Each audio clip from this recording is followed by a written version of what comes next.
दोस्तों, आपने दुनिया की सबसे मशहूर मूर्तियों में से एक का नाम जरूर सुना होगा, स्टैचू ऑफ लिबर्टी। यह सिर्फ एक मूर्ति नहीं है, अमेरिका का प्रतीक है, स्वतंत्रता का प्रतीक है और सपनों का प्रतीक है। लेकिन क्या आप जानते हैं कि यह मूर्ति अमेरिका ने खुद नहीं बनाई?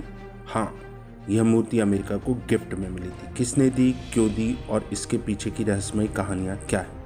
आज हम जानेंगे स्टैचू ऑफ लिबर्टी की पूरी अनसुनी कहानी। 1865 में एक फ्रेंच इतिहासकार एडवर्ड रेना ने एक सपना देखा। वह चाहते थे कि फ्रांस अमेरिका को एक भव्य उपहार दे जो स्वतंत्रता और लोकतंत्र की मिसाल बने। इसी सोच ने मूर्ति को जन्म दिया। मूर्ति को डिजाइन करने का जिम्मा दिया गया फ्रांस के मशहूर कलाकार फ्रेडरिक ऑगस्टे बार्थोल्डी को। बहुत कम लोग जानते कि शुरुआत में बार्थोल्डी ने सोचा था कि यह मूर्ति मिस्र में लगेगी, स्वेज कैनाल के पास, लेकिन वह प्रोजेक्ट रद्द हो गया और बाद में यह अमेरिका के लिए बनाई गई। मूर्ति की ऊंचाई लगभग 151 फुट है और पेडेस्टल के सहित लगभग 305 फुट। हाथ में मशाल जो कि प्रकाश का प्रतीक है, बाएं हाथ में तख्ती जिस पर लिखा हुआ है 4 जुलाई 1776।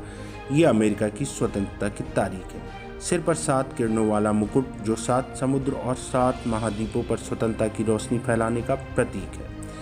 स्टैचू ऑफ लिबर्टी का चेहरा बार्थोल्डी ने अपनी मां से प्रेरित होकर बनाया था और मूर्ति का शरीर एक किसान महिला की आकृति से लिया गया था, यानी यह एक मूर्ति मां और धरती का मिश्रण है।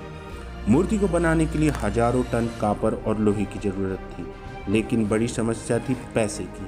फ्रांस और अमेरिका दोनों ने ही पब्लिक डोनेशन से फंड जुटाया। अमेरिका में मशहूर अखबार न्यूयॉर्क टाइम्स के वर्ल्ड एडिटर जोसेफ पुलित्जर ने कैंपेन चलाया। गरीब से लेकर अमीर तक हर किसी ने दान दिया, तब जाकर ये काम पूरा हो सका। स्टैचू ऑफ लिबर्टी का अंदरूनी ढांचा जिसने डिजाइन किया वो थे गुस्ताव एफिल। हाँ, वही व्यक्ति जिन्होंने एफिल टावर का निर्माण किया है। 1885 में मूर्ति को 350 टुकड़ों में तोड़कर फ्रांस से न्यूयॉर्क भेजा गया। यह सब 214 बक्सों में पैक किया गया।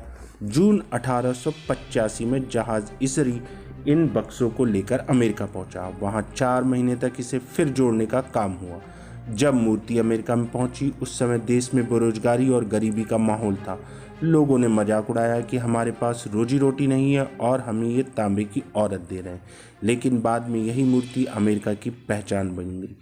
28 अक्टूबर 1886 को राष्ट्रपति ग्रोवर क्लीवलैंड ने स्टैचू ऑफ लिबर्टी का उद्घाटन किया। यह मूर्ति न्यूयॉर्क हार्बर के लिबर्टी आइलैंड पर स्थापित की गई।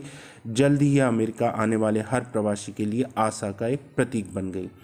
स्टैचू ऑफ लिबर्टी का रंग शुरू में भूरा था, समय के साथ ऑक्सीकरण से यह हरे रंग की हो गई। ये दुनिया की सबसे बड़ी मूव की गई मूर्ति है। द्वितीय विश्व युद्ध में इसकी मशाल वाला हिस्सा बमों से क्षतिग्रस्त हो गया था और तब से असली मशाल पर्यटकों के लिए बंद कर दी गई।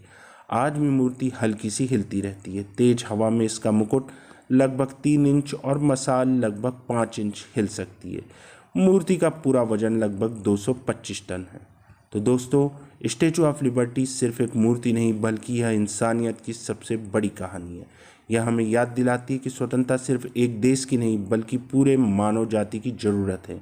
एक फ्रांस के सपने से शुरू हुई यह यात्रा आज पूरी दुनिया के लिए स्वतंत्रता का प्रतीक बन चुकी है। अगर आपको यह कहानी पसंद आई हो तो वीडियो को लाइक और शेयर करें और चैनल को सब्सक्राइब करना ना भूलें। फिर मिलेंगे एक नई अनसुनी कहानी के साथ। धन्यवाद।